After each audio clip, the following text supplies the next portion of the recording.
দাদু, হুম।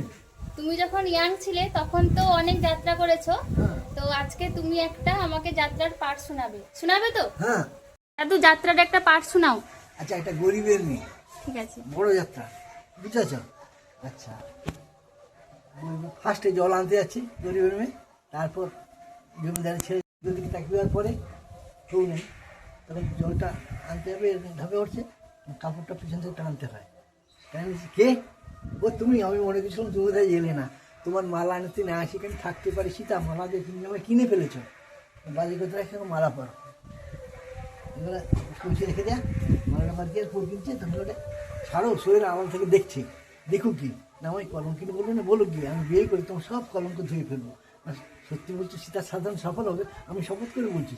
শ্রীরামচন্দ্র সীতাকে নির্বাসন-দণ্ড দিলেও মানুষ কঙ্করটা কোনো দিন দেবে না। এগুলো একটা গান আছে, গায়া পাগলা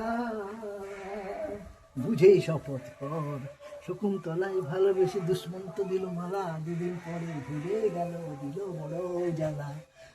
আমি বুঝেই শপথ করেছি পাগলা ঠাকুর, এইটা একটা শেষ আছে, বুঝছো না?